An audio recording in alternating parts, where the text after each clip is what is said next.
Welcome to social. Ali Fazal एक ऐसे actor हैं जो अपने कैरेक्टर रोल्स के थ्रू ऑडियंस में पॉपुलर हुए हैं। फिल्म फुकरे की सक्सेस के बाद से ही उन्हें रेगुलरली फिल्म्स में देखा गया है, पर जब से उन्होंने वेब सीरीज मिर्जापुर में गुड्डू का कैरेक्टर प्ले किया है तब से ही उनकी पॉपुलैरिटी एक अलग लेवल पर बढ़ चुकी है। इस वीडियो में हम आपको अली फजल की लाइफ से जुड़े कुछ ऐसे फैक्ट्स बताएंगे जो शायद आप नहीं जानते हो, तो आपसे रिक्वेस्ट है कि इस वीडियो को आप एंड तक जरूर देखें। शुरू मजबूरी में किए थे, अब मजा आ रहा है। नंबर 1, अली फजल का बर्थ लखनऊ में हुआ था और अपना बचपन उन्होंने अपनी नानी के यहाँ बिताया है। अली के पेरेंट्स काफी सालों से एक दूसरे से अलग रहे थे, जिसकी वजह से अली हमेशा से ही अपनी मदर के साथ रहे हैं। अली के फादर मिडिल ईस्ट में काम किया करते थे और जब अली 18 साल के थे तो उनके पेरेंट्स ने ऑफिशियली डिवोर्स ले लिया था। नंबर 2, अली फजल अपनी टीनेज से ही इंडिपेंडेंट रहे हैं, जहां उनके थिएटर बैकग्राउंड में होने की वजह से उन्हें इजीली कुछ एक्टिंग प्रोजेक्ट्स मिल जाया करते थे। फिल्म 3 इडियट्स भी उन्होंने अपने कॉलेज के दौरान ही की थी, जिसकी एक्टिंग फीस से उन्होंने अपने कॉलेज का लास्ट ईयर फंड किया। Because I was on my own in Bombay. I funded my last year of college on my own. I studied on my own. I told my dad at the time, I remember, I said, stop sending me money because whatever reasons. And then I was paying rent. Number 3, Ali Fazal Dehradun के renowned the Doon school से पढ़े हैं और तब उनका dream एक basketball player बनने का होता था। अली बास्केटबॉल में काफी अच्छे भी थे और आगे जाकर वो इंडिया को इंटरनेशनली रिप्रेजेंट करना चाहते थे। अली ने एक इंटरव्यू में बताया कि एक बास्केटबॉल मैच के दौरान उनका हाथ फ्रैक्चर हो गया था, जिसके बाद से वो बास्केटबॉल कंटिन्यू नहीं कर पाए। इसके बाद अली ने दूसरे एक्टिविटीज में पार्ट लेना शुरू किया और इसी दौरान उनको स्कूल के थिएटर प्ले में एक रोल के लिए सिलेक्ट किया गया, जिसके लिए उन्होंने प्राइज भी जीता था। इस प्ले में एक्टिंग करने के बाद से ही अली को एक्टिंग में इंटरेस्ट आने लगा और आगे जाकर वो थिएटर से कई सालों तक जुड़े रहे। नंबर 4, एजुकेशन की बात करें तो अली फजल एक इकोनॉमिक्स स्टूडेंट रह चुके हैं, जहां उन्होंने मुंबई के सेंट जेवियर कॉलेज से अपनी ग्रेजुएशन पूरी की और साथ ही साथ वो मुंबई के थिएटर ग्रुप्स में भी शामिल थे। अली ने कभी बॉलीवुड में जाने का प्लान नहीं किया था, पर उनकी परफॉर्मेंसेस देख के कई कास्टिंग डायरेक्टर्स और प्रोड्यूसर्स उन्हें फिल्म्स के लिए अप्रोच किया करते थे। नंबर 5, एक थिएटर प्ले के दौरान ही उन्हें 3 इडियट फिल्म्स के ऑडिशन के लिए बुलाया गया था, जहां मेकर्स को उनका ऑडिशन काफी पसंद भी आया। 3 इडियट्स में उन्हें राजकुमार हिरानी और आमिर खान के साथ काम करने का मौका मिल रहा था, जिसे वो मिस नहीं करना चाहते थे। अली ने फिल्म में जॉय लोबो का कैरेक्टर प्ले किया था, जिसे आप सब ने गिव मी सम सनशाइन गाने में जरूर नोटिस किया होगा। 3 इडियट्स में अली का कैरेक्टर बहुत छोटा था, पर फिर भी उन्हें दूसरी फिल्म्स में रोल ऑफर किए जाने लगे। अपने गाँव से मैं पहला इंजीनियर हूँ सर, सारे रिलेटिव्स कॉन्वोकेशन पे आना चाहते हैं। नंबर 6, 3 इडियट्स में उनके कैरेक्टर के लिए आमिर खान और बोमन ईरानी ने उन्हें ट्रेन किया था, जिसके बाद से ही उन्हें समझ आने लगा कि फिल्म्स में भी एक्टिंग करना उनके लिए बेनिफिशियल हो सकता है। आमिर जिस तरह की परफेक्शन से अपने कैरेक्टर को प्रिपेयर करते थे, उसे देख के अली काफी इंस्पायर भी हुए।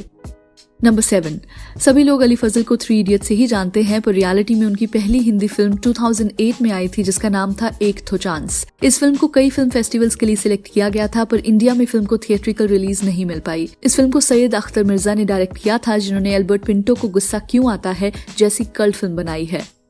नंबर 8, अली फजल का पहला स्क्रीन अपीयरेंस एक English film the other end of line से आया था, जहां उनका एक छोटा सा कैमियो रोल था। नंबर 9, अली फजल को सबसे ज्यादा पॉपुलैरिटी शो मिर्जापुर से मिली है, जहां वो गोविंद पंडित यानी कि गुड्डू भैया के कैरेक्टर को प्ले करते नजर आते हैं। इस रोल में उनको इतना ज्यादा पसंद किया गया कि लोग उन्हें अब भी गुड्डू भैया के नाम से ही जानते हैं। अली को इससे पहले किसी गैंगस्टर के कैरेक्टर में नहीं देखा गया था और उनके ज्यादातर रोल्स लवर बॉय टाइप के ही रहे हैं। अली का करियर इस कैरेक्टर के बाद पूरी तरह से बदल चुका है, जहाँ अब उन्हें एक स्ट्रॉन्ग लीड एक्टर के तौर पर देखा जाने लगा है। आप भी हमें अपने कॉमेंट्स में जरूर बताएं कि आपको अली की एक्टिंग एज गुड्डू भैया कैसी लगी। डिफेंस में भी गन, हम बनाएंगे मिर्जापुर को अमेरिका। नंबर 10, अली फजल को पहले मुन्ना का कैरेक्टर ऑफर किया गया था, पर उस कैरेक्टर को उन्होंने रिजेक्ट कर दिया था। फिर कुछ टाइम बाद उन्हें गुड्डू भैया के कैरेक्टर के लिए अप्रोच किया गया, जिसको करने में वो ज्यादा इंटरेस्टेड नजर आए। देवेंद्र शर्मा ने मुन्ना का कैरेक्टर भी बिल्कुल परफेक्शन से निभाया है और शायद अली फजल पे मुन्ना का कैरेक्टर ज्यादा सूट भी नहीं करता। आप भी हमें अपने कमेंट्स में बताएं कि अली फजल मुन्ना के रोल के लिए सही चॉइस थे या फिर गुड्डू भैया का कैरेक्टर ही उनपे सबसे ज्यादा सूट करता है। मिर्जापुर की भाड़ के रख देंगे। नंबर 11, मिर्जापुर को शूट करना अली के लिए आज तक का सबसे चैलेंजिंग एक्सपीरियंस रहा है। अली ने हमेशा फिल्म्स में ही काम किया है, जिसकी शूटिंग 1-2 महीने में ही खत्म हो जाती थी, पर मिर्जापुर की शूटिंग को 4 महीने से भी ज्यादा का वक्त लगा था, जो अली के लिए मेंटली बहुत ही मुश्किल हो गया था। अली ने बताया कि एक वक्त पे मैं शूटिंग से तंग आ गया था, क्योंकि मेरे अलावा सभी एक्टर्स शूट के बाद फ्री हो जाते थे और मुझे अपने कैरेक्टर के लिए रोज जिम जाना होता था और फिर दोबारा अगले दिन 10-12 घंटे की शूटिंग के लिए आना होता था। ये पूरा एक्सपीरियंस अली के लिए काफी फ्रस्ट्रेटिंग हो गया था, तो आप आइडिया लगा ही सकते हैं कि ये कैरेक्टर उनके लिए कितना डिमांडिंग रहा है।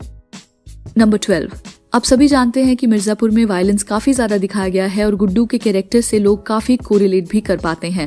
ऐसा ही एक इंसिडेंट हुआ जब गुड्डू भैया से इंस्पायर होकर कुछ बच्चों ने अली फजल को एक फोटो में टैग किया जहां वो असली गन्स के साथ नजर आते हैं। अली ने जब ये फोटो देखी तो उन्हें बहुत बुरा लगा क्योंकि वो अपनी ऑडियंस को एक गलत वे में इन्फ्लुएंस नहीं करना चाहते थे। उस पोस्ट को देखने के बाद अली ने पर्सनली बच्चों से जाके बात की और उन्हें समझाया कि शो में जो दिखाया जाता है वो रियलिटी नहीं है। नंबर 13, मिर्जापुर में आपने अली के कैरेक्टर को कई लोगों को गोली मारते हुए देखा होगा, पर क्या आप जानते हैं कि अली को रियल लाइफ में भी 2 बार गोली लग चुकी है। एक इंटरव्यू में उन्होंने बताया कि बचपन में एक जंगल में हंटिंग हो रही थी तो उसी बीच उन्हें एक गोली हाथ पर आ लगी थी। इसके बाद अपने टीनेज में उन्हें दोबारा एक गोली लगी थी जब वो अपने कजन के साथ गाड़ी में थे। बहुत हैरानी की बात है कि ऐसा भी उनके साथ हुआ है और उनका कहना है कि मुझे आज तक नहीं पता चला कि मुझे गाड़ी में किसने गोली मारी थी। ये स्टोरी काफी अनबिलीवेबल और फनी लगती है, पर वी होप कि अली की लाइफ में ऐसा इंसिडेंट दोबारा ना हो। नंबर 14, हर एक्टर के करियर में एक ऐसी फिल्म होती है जिससे उन्हें एक बड़े लेवल पर रिकॉग्निशन मिलता है। अली को वो रिकॉग्निशन फिल्म फुकरे से मिली थी जहां वो जफर के कैरेक्टर में नजर आते हैं। फुकरे बॉक्स ऑफिस पर काफी सक्सेसफुल भी रही थी और बाद में उसे टीवी पर भी बहुत पसंद किया गया। 2017 में फुकरे का सीक्वल भी आया था और आगे भी इसके 3rd पार्ट को लेकर हाइप बनी हुई है। आप भी हमें अपने कॉमेंट्स में बताएं कि क्या आप फुकरे का पार्ट 3 देखना पसंद करेंगे। भाई जल्दी आ, एक कैंपा की बोतल भी लेते आइयो। नंबर 15, फास्ट एंड फ्यूरियस 7 में अली एक कैमियो अपीयरेंस में नजर आते हैं और इस रोल को पाने के पीछे एक बहुत ही इंटरेस्टिंग कहानी है। फिल्म के लिए ऑलरेडी 800 लोगों के ऑडिशन लिए जा चुके थे और अली का इस रोल में ज्यादा इंटरेस्ट भी नहीं था क्योंकि वो उस वक्त एक हॉलीडे पे थे। अली के हॉलीवुड एजेंट ने उन्हें फिर भी ऑडिशन देने को कहा, जिसके लिए अली ने मोबाइल से कुछ सीन्स को एक्ट करके सेंड कर दिया और उस ऑडिशन को देखते ही फिल्म में उन्हें कास्ट कर लिया गया। अली ने एक इंटरव्यू में बताया कि फिल्म की शूटिंग के वक्त उनका एक्सपीरियंस बहुत ही अच्छा रहा, जहां उन्हें पॉल वॉकर के साथ भी सीन शूट करने का मौका मिला। Fast and furious 7 Paul walker की आखिरी फिल्म थी और अली के लिए भी ये फिल्म कई मायनों में स्पेशल रही है। Number 16, film Victoria and Abdul में Ali Fazal English actress Judy डेंच के साथ नजर आते हैं। जूडी डेंच एक वर्ल्ड रिनाउंड एक्ट्रेस हैं जिन्हें उनकी फिल्म्स के लिए बहुत अप्रिशिएट किया जाता है। उन्हें एक्टिंग करते हुए 60 ईयर से भी ज्यादा हो चुके हैं और किसी भी एक्टर के लिए उनके साथ काम करना एक ऑनर से कम नहीं है। विक्टोरिया एंड अब्दुल एक पीरियोडिक बायोग्राफी है जहां क्वीन विक्टोरिया और उनके सर्वेंट अब्दुल की कहानी दिखाई गई है। फिल्म में अली फजल लीड कैरेक्टर अब्दुल का रोल प्ले करते हैं, जिनका काम क्वीन विक्टोरिया को हिंदी सिखाने का होता है। At all. What is the point? Service, Your Majesty. We are here for a greater purpose. You are a servant no longer. You will teach me Urdu and the Quran. Number 17, film में अब्दुल के character के लिए 100 से भी ज्यादा actors के audition लिए गए थे, जिनमें से एक अली भी थे। सभी ऑडिशंस को देखने के बाद ब्रिटिश एक्टर देव पटेल को कास्ट किए जाने वाला था, पर मेकर्स को अली फजल का ऑडिशन भी पसंद आया था। अली को बिल्कुल भी आइडिया नहीं था कि उन्हें ये रोल मिल जाएगा क्योंकि देव पटेल ऑलरेडी काफी एस्टेब्लिश्ड एक्टर हैं जिन्होंने हॉलीवुड फिल्म्स में इंडियन कैरेक्टर्स को बहुत ढंग से पोर्ट्रे भी किया है। अली फजल को इस रोल के लिए ज्यादा होप्स नहीं थी, पर आखिर में मेकर्स ने अली फजल को ही अब्दुल के रोल के लिए सिलेक्ट किया था। नंबर 18, अली फजल पहले ऐसे इंडियन एक्टर हैं जिन्होंने किसी फॉरेन बायोपिक में लीड रोल प्ले किया है। बॉलीवुड एक्टर्स को काफी बार हॉलीवुड और ब्रिटिश फिल्म्स में देखा गया है, पर ज्यादातर उनके रोल्स सपोर्टिंग ही रहे हैं। हॉलीवुड में यूजुअली इंडियन कैरेक्टर्स के लिए फॉरेन एक्टर्स को ही कास्ट किया जाता है, जैसे कि देव पटेल जो ओरिजिनली ब्रिटिश बॉर्न है, पर ज्यादातर वो अपनी फिल्म्स में इंडियन कैरेक्टर का ही रोल प्ले करते नजर आते हैं। इसलिए अली जैसे बॉलीवुड एक्टर का वहां जाकर एक लीड रोल प्ले करना हमारी इंडस्ट्री के लिए एक अचीवमेंट के जैसा है। अगर आपने विक्टोरिया और अब्दुल देखी है तो आप अपने कॉमेंट्स में जरूर बताएं कि आपको ये फिल्म कैसी लगी थी। नंबर 19, अली की फेवरेट फिल्म्स के बारे में बात करें तो उनकी फेवरेट हिंदी फिल्म मेरा नाम जोकर है और उनकी favourite Hollywood film last tango in Paris है। नंबर 20, अली के फेवरेट बॉलीवुड एक्टर्स की बात करें तो दिलीप कुमार और नरगिस उनके ऑल टाइम फेवरेट हैं और हॉलीवुड में उन्हें मार्लन ब्रांडो, मेरिल स्ट्रीप और वॉकिन फीनिक्स बेहद पसंद हैं। All I have are negative thoughts. Number 21, Ali Fazal को अमेरिकन टीवी शो होमलैंड के लिए भी अप्रोच किया गया था, पर उस वक्त वो already film Bobby Jasoos sign कर चुके थे, जिसकी वजह से उन्होंने होमलैंड को रिजेक्ट कर दिया था। नंबर 22, अली फजल की लव लाइफ के बारे में बात करें तो वो एक्ट्रेस रिचा चड्ढा को डेट कर रहे हैं और दोनों की फ्रेंडशिप फिल्म फुकरे के दौरान हुई थी। दोनों ने अपना रिलेशनशिप कई सालों तक प्राइवेट रखा था, पर फिर 2017 में फिल्म विक्टोरिया और अब्दुल के प्रीमियर पर उन्होंने ऑफिशियली अपना रिलेशनशिप अनाउंस कर दिया था। अली ने कहा था कि 2020 में वो रिचा से शादी भी कर लेंगे, पर शायद लॉकडाउन और उनकी मदर के गुजर जाने की वजह से उनकी वेडिंग डिले हो गई है।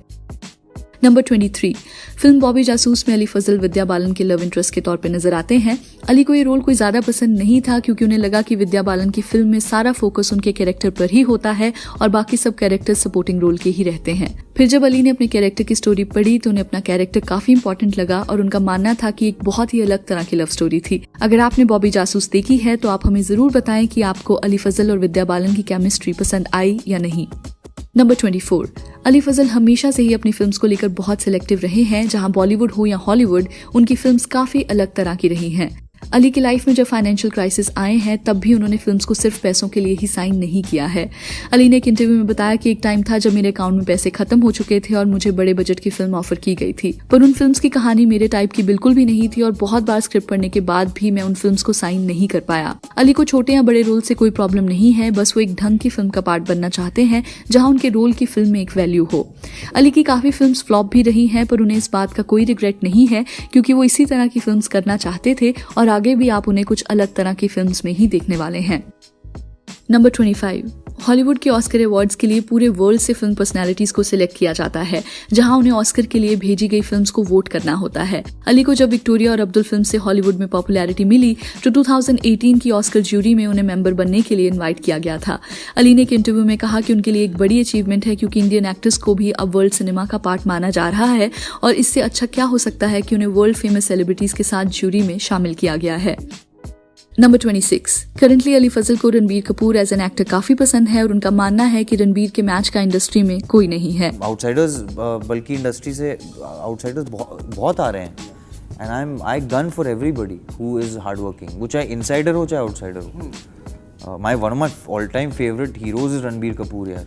अब वो तो इनसाइडर है but I think he is the best there is right now, there is nobody who can match him. Number 27, आप जानते ही हैं कि अली फजल एक सेल्फ मेड एक्टर हैं जिनका इंडस्ट्री में कोई भी गॉडफादर नहीं रहा है। अली ने भी नेपोटिज्म को लेकर अपना ओपिनियन शेयर किया था जहां उनका मानना था कि नेपोटिज्म हमारी इंडस्ट्री में जरूर है पर इस इशू को ज्यादा ही हाइप किया जा रहा है। अली ने कहा कि नेपोटिज्म की डिबेट इंपॉर्टेंट है पर एक टाइम के बाद ये एक एक्सक्यूज लगने लगता है। बीइंग एन आउटसाइडर मैंने भी मेहनत की है और मेरी फिल्म जर्नी जैसी भी रही है मैं उसमें खुश हूँ। नंबर 28, अली फजल को गुड्डू के कैरेक्टर की इंस्पिरेशन अपने एक रिलेटिव से मिली थी जो बिल्कुल उसी तरह बात किया करते थे। अली ने एक इंटरव्यू में कहा कि गुड्डू का कैरेक्टर मेरे मामा जी की पर्सनैलिटी से बहुत मिलता जुलता है और कोइंसिडेंटली उनका नाम भी गुड्डू है और उनके भाई का नाम भी बबलू है। नंबर 29, मिर्जापुर 2 की अनाउंसमेंट के लिए फैंस कब से वेट कर रहे थे और हर जगह सिर्फ यही क्वेश्चन रहता था कि सीजन 2 कब आ रहा है। फिर जब डेट्स फाइनली अनाउंस की गई तो फैंस सीजन 2 के लिए एक्साइटेड थे और वहीं दूसरी तरफ मिर्जापुर को बॉयकॉट करने का ट्विटर पर ट्रेंड भी देखा गया। हुआ यूं कि अली फजल ने दिसंबर 2019 में सीए प्रोटेस्ट के रिगार्डिंग कुछ ट्वीट्स किए थे जहां उन्होंने मिर्जापुर के डायलॉग का भी यूज किया था। इन ट्वीट्स को अब जाकर कंट्रोवर्शियल माना जा रहा है और कई लोग शो को बॉयकॉट करने की बात कर रहे हैं। फैंस का मानना है कि ये सिर्फ एक प्री प्लान कंट्रोवर्सी है और अगर किसी को सच में प्रॉब्लम होती तो इस टॉपिक पे पहले ही डिबेट हो चुकी होती। आप भी हमें कमेंट्स में अपना ओपिनियन इस कंट्रोवर्सी के रिगार्डिंग जरूर बताएं। नंबर 30, ब्रॉडवे न्यूयॉर्क की एक फेमस थिएटर स्ट्रीट है जहां 40 बड़े प्रोफेशनल थिएटर्स मौजूद हैं जिसमें थिएटर प्लेस की प्रोडक्शन की जाती है। ब्रॉडवे में बनाए गए प्लेस दुनिया में सबसे बेस्ट माने जाते हैं जिसकी वजह से हर साल हजारों लोग ब्रॉडवे लाइव शोज देखने आते हैं। हॉलीवुड के चाहे कितने भी बड़े एक्टर्स हों पर ब्रॉडवे में सिर्फ कुछ ही लोगों को एक्ट करने का मौका मिलता है। अली फजल को भी ऐसा एक गोल्डन चांस मिला था जहां उन्हें ब्रॉडवे में एक लीड रोल ऑफर किया गया था। अली खुद भी इस प्ले का पार्ट बनना चाहते थे पर उस वक्त अली फुकरे 2 की शूटिंग में बिजी थे। ब्रॉडवे की रेट्स को शिफ्ट करना काफी मुश्किल रहता है जिसके लिए अली फजल को ये रोल रिजेक्ट करना पड़ा। इससे पहले किसी भी बॉलीवुड एक्टर को ब्रॉडवे के लिए अप्रोच नहीं किया गया है और अगर अली फजल ये प्ले कर लेते तो शायद वो हॉलीवुड में आज और भी ज्यादा सक्सेसफुल होते। नंबर 31, काफी लोगों को लगता है कि मिर्जापुर ही अली फजल की पहली वेब सीरीज है पर एक्चुअल में उनकी पहली वेब सीरीज बैंग बाजा बारात रही थी जिसे 2015 में रिलीज किया गया था। उस वक्त इंडिया में वेब सीरीज का ट्रेंड शुरू ही हुआ था और बैंग बाजा बारात को काफी अच्छा रिस्पांस भी मिला था। ये एक रोम-कॉम सीरीज थी जहां एक कपल की कहानी दिखाई गई थी जिनकी शादी होने वाली है। इस शादी में पहली बार दोनों की फैमिलीज एक दूसरे से मिलती हैं और उनके मिलते ही एक केओटिक सिचुएशन क्रिएट हो जाती है। बैंग बाजा बारात के सभी एपिसोड्स आप वाई फिल्म्स के ऑफिशियल यूट्यूब चैनल पर देख सकते हैं। नंबर 32, लॉकडाउन की वजह से मिर्जापुर सीजन 2 की प्रोडक्शन बीच में ही रोकनी पड़ी थी जहां शो की डबिंग और एडिटिंग का काम रह गया था। अली फजल शो में मेन कैरेक्टर हैं और उनकी डबिंग होना बहुत इंपॉर्टेंट था, इसलिए अली ने घर से डबिंग करना शुरू किया जिसकी उन्होंने एक फोटो भी अपलोड की थी। नंबर 33, 2017 में आई murder on the Orient Express एक बहुत ही सक्सेसफुल थ्रिलर थी जिसमें कई रिनाउंड हॉलीवुड एक्टर्स नजर आते हैं। इस फिल्म का sequel death in the Nile भी जल्द रिलीज किया जाने वाला है, जिसमें अली फजल भी एक इंपॉर्टेंट रोल में नजर आएंगे। फिल्म में wonder woman fame Gal Gadot भी शामिल है, जिसको लेकर के ऑलरेडी काफी हाइप बनी हुई है। वीडियो खत्म करने से पहले आप हमें जरूर बताएं कि अली फजल आपको एज एन एक्टर कैसे लगते हैं और आगे जाकर आप उन्हें किस तरह के कैरेक्टर्स में देखना चाहेंगे। इसके अलावा आप हमें न्यू वीडियोस के लिए आइडियाज भी दे सकते हैं। हम सभी के कमेंट्स पढ़ते हैं और आपका फीडबैक एक वैल्यू ऐड करता है। तो चलिए that's a wrap on this video. आप हमें इंस्टाग्राम, ट्विटर और फेसबुक पर भी फॉलो कर सकते हैं @socialofficial, जहां आपको हर तरह की फिल्म और एंटरटेनमेंट से जुड़ी अपडेट्स मिला करेंगी। ऐसी और भी इंटरेस्टिंग वीडियोस के लिए देखते रहिए सोशल, हर उस चीज के लिए जो आप जानना चाहते हैं।